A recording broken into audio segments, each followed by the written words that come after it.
Well, hey everybody, this is Chris DiFurio with Keys to the Shop. Welcome to another edition of Shift Break. Today's episode is brought to you by the wonderful folks over at La Marzocco. Of course, this is a household name in coffee. For nearly 100 years, they've been making espresso machines by hand in Florence, Italy.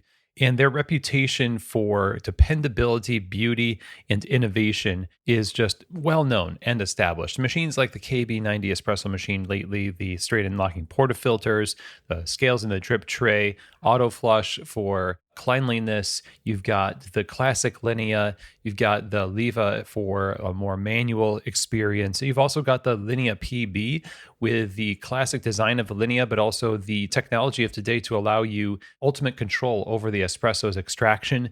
And these are just some of the espresso machines that La Marzocco has come up with to address all of your needs, no matter the size, shape, or design of your cafe, needs of your cafe. La Marzocco has a machine for you.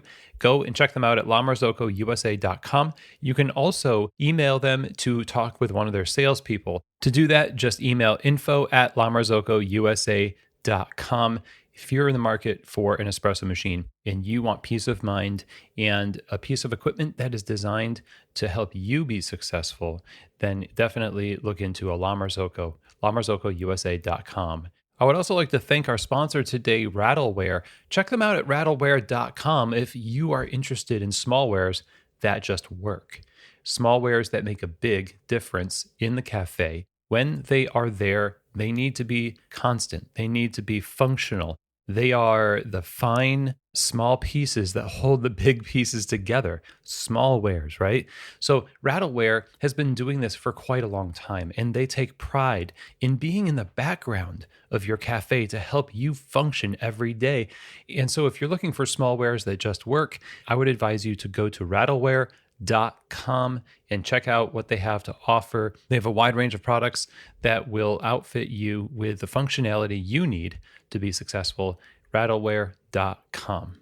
Okay, everyone. Well, today I wanted to talk to you about managing by crisis and why managing by crisis is a tempting way to manage and why it is ultimately a very unsustainable way to both be as a manager, as a leader, and to run a business. And the temptation, I think, that we have, and you know very well if you do this, is that the most energy we put into management happens when we are trying to fix problems. These problems that get fixed by us ultimately end up getting solved by a lot of blood, sweat, and tears, a lot of elbow grease over time. These things just kind of manifest, and then all of a sudden we're all called into action to address the problem.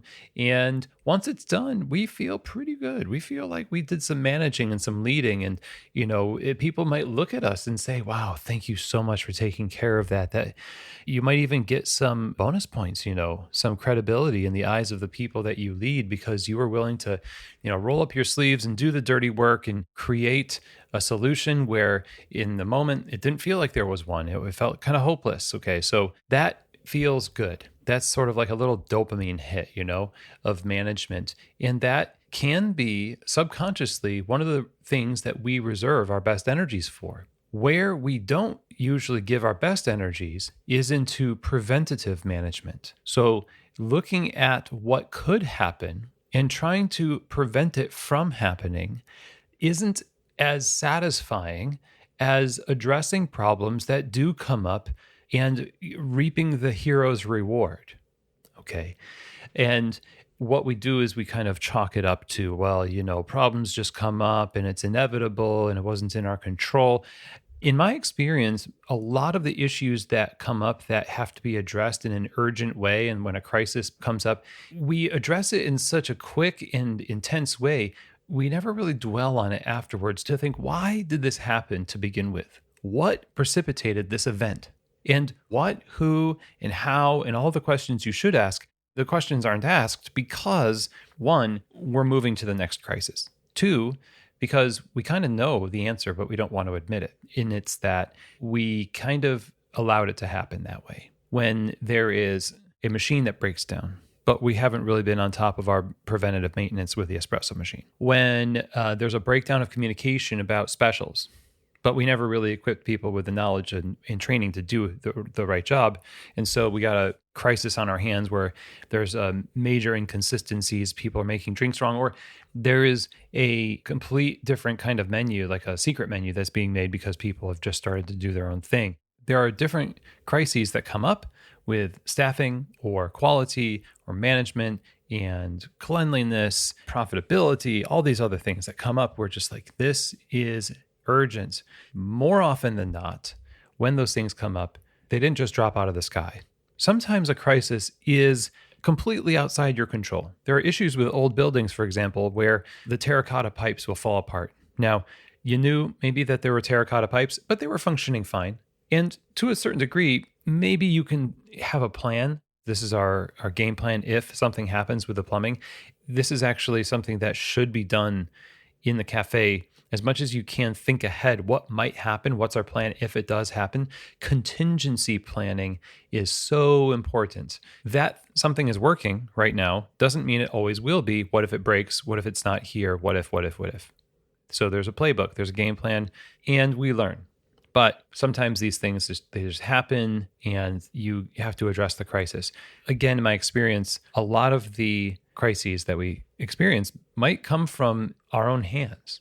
And so rather than managing based on a crisis, two things. One, let's take a crisis and dissect it, face it head on and say, okay, we got through that, but we're not done with that crisis yet. Now there's the autopsy.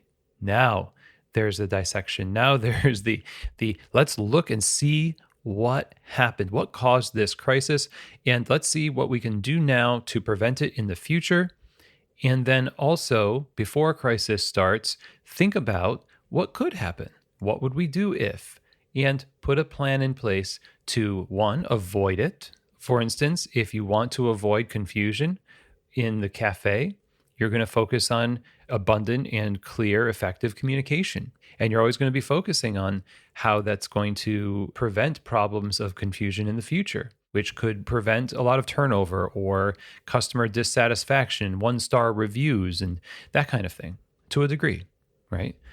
And you're also going to determine that you're going to celebrate this preventative approach to management as a part of what it means to do a good job, so as to balance the scales of what we subconsciously look for, like I said in the beginning, which is a swooping in to kind of heroically save the operations from this crisis that, like, oh, I don't know where it came from, and now we're going to fix it. At a certain point, people will start to wonder, why is there always a crisis? And why haven't we been able to prevent all these things? And it will come to people's minds that maybe it's just a dysfunctional operation. And we're always fighting these fires, but we're never really preventing them. So what we need to do is create a culture where we celebrate people for their ability to build systems and plans that will help prevent things with the same kind of intensity with which we swoop in to solve problems that come up and bring things back to zero, bring things back to level. And when we start to shift our focus so we're giving our best energies to planning and systems, and then dealing with things that do happen, even though we have focused on them, we're going to be much more equipped to come up with better solutions because we were already focusing on solutions to things before they even happened. So it's harder to address a crisis effectively if you're not even trying to prevent it to begin with, because that muscle for the often thankless and preventative part of the management job has not been really bolstered or focused on and rewarded. So this is just a reminder that management by crisis is not really management. We are here in the cafe to curate an experience for customers, and that means we are controlling all of the inputs and figuring out how we can create consistency. And part of that is predicting and trying to predict what's going to happen, what would we do if, and then when things outside of our control, or because we're just human, we're not perfect, things do happen. Because of that focus, we're going to be able to more effectively address it so it doesn't repeat in the future. So I hope that that's helpful and it gives you something to think about this week. Maybe it's something you can start practicing in your cafe a little bit more. And we're all on a journey of trying to get better at these things in increments. So just get a few percentage points better every day, every week. And over time, you'll likely see the different crises that are experienced in the cafe start to go down. You get a little more breathing room. It actually feels fun or good to be an operator, a leader, a manager, an owner. So thanks a lot, everyone. I really appreciate your support for the show and listening. Don't forget to share these episodes on social media. Tag us on Instagram, LinkedIn, all of that fun stuff.